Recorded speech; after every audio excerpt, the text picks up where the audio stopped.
Well, does this ever happen to you?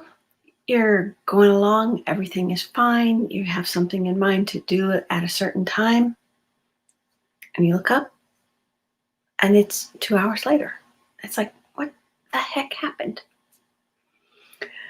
That happens to me with the computer a lot. But I had a pretty good day getting some things done. So, this is a pretty strange Sunday for me. And many of them are strange. A lot of times I used to go shopping on Sunday, but now I like to stay home on Sunday during these strange and interesting times since COVID showed up in our lives. I'm Laura Donnelly, and I'm here with Dancing with Ease, Body Brain Balance, and this is day 203 of Strange and Interesting Times. And I kind of wanted to talk about being in flow, like when you get in the zone and you're just going and getting a lot done and working and having a great time, and that's when you look at the clock and you're like, oh my goodness.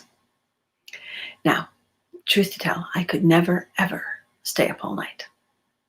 When I was in school, when I was a kid, like when I was a little kid, it was a big deal to stay up till midnight on New Year's Eve. That was a really big deal. And even now, we get close to bedtime and it's like the Energizer Bunny on those commercials. It's like just boom, fall right over and done. Sound asleep till the next day, most of the time. And I'm really grateful for that because I know some people have a hard time sleeping. And honestly, I'm really not very nice when I don't get enough sleep. So I try to chill out starting about 9 because I want to go to bed around 10 or 10:30. If I work right up until 10, like right now, my brain is still buzzing and I'm like thinking about this and thinking about that and all excited about several different things. And today I was really excited about the 30 days of ease. And I went through my photos and my cards I had made, and I picked out some to start with. And then I sent them out, and then I invited friends to do it. And I have a lot more friends to invite, but I got all caught up in it, and I got caught up in the computer technology, which is a kind of that's kind of a trap in its own way. You feel like you're making progress, and I did a whole lot of things I used to could never do, and so I feel like, oh, I'm turning into a technology whiz. Not at all. But I am learning things, and that does make me happy. And for me, during the COVID times, I've been working very hard to learn new skills. I haven't been reading a lot of books. I kind of read some mysteries now and then to kind of calm down and chill out, like before bed. But I have been doing some online training, and I have been learning new things, meeting new people. I started this daily talk. I started the Healing Path, which are conversations, and tomorrow we'll have a conversation with a friend who is,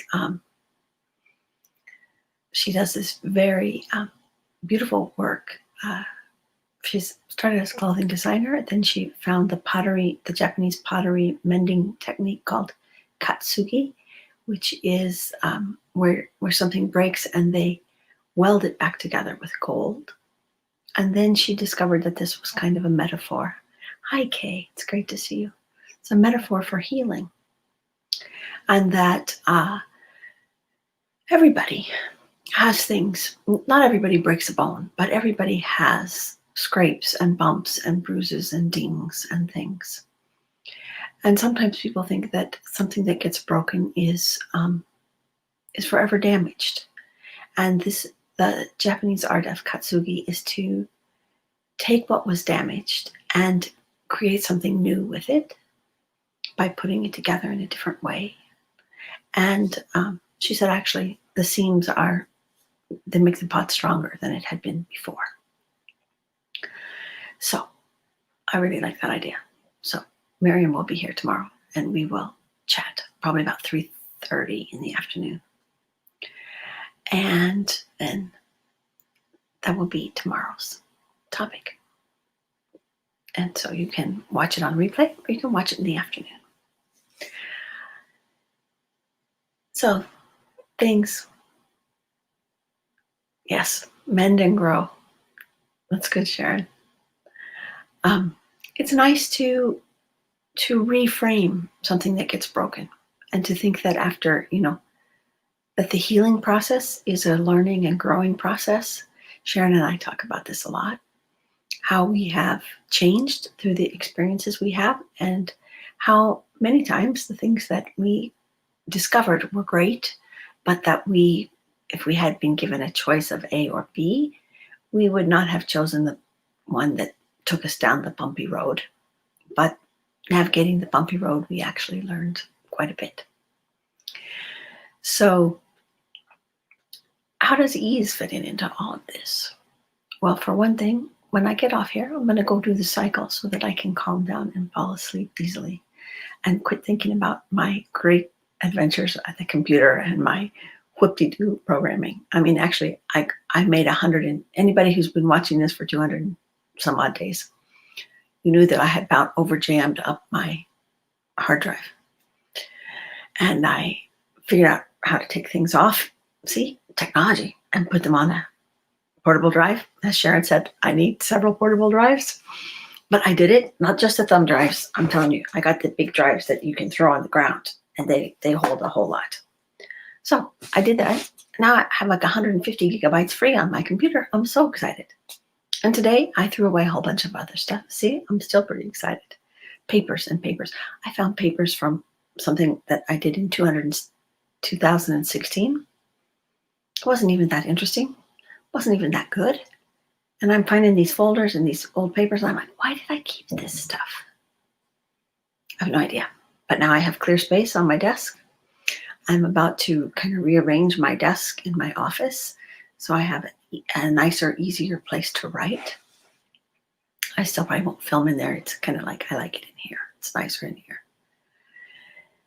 And I started the 30 Days of Ease, and I sent out to the first card to people. I hope you got it, Sharon and Kay, because I was so excited to send it out. And then I sent out another notice that said, if you know anybody, share this with them. I'm all excited because ease transforms your life in very, very soft and gentle ways. One tiny little bitty shift at a time. It changes how everything goes. It changes how upset I get or don't get. It changes my outlook. So even if something is bothersome or worrisome or unknown, whenever I think about it, I come back to the ease in myself. And so I suddenly am using things that before would have taken me off track and off balance to bring myself back to my center and to the ease in myself, so that I can be at ease. Not, a couch potato or anything, but in a lovely kind of state of readiness for whatever is the next thing that comes up. So that, if I need to move to the side, I can. If I need to duck down, I can duck down. If I need to jump up, I can. If I'm, playing with my friend's little girl and she runs at me, I'm ready to grab her and not be knocked over. Because I'm in this kind of dynamic balance that happens when we are at ease in ourselves. So if you haven't signed up already, which probably most of you guys have signed up already because you're in my little close circle, but if you haven't and you feel like doing that, I would love to have you. It's just an email, one email a day with a picture and a quote to hopefully inspire you to have a moment of ease in your day. So take good care. Have a wonderful evening, sweet dreams, and I'll see you tomorrow with my guest, Miriam. Take care.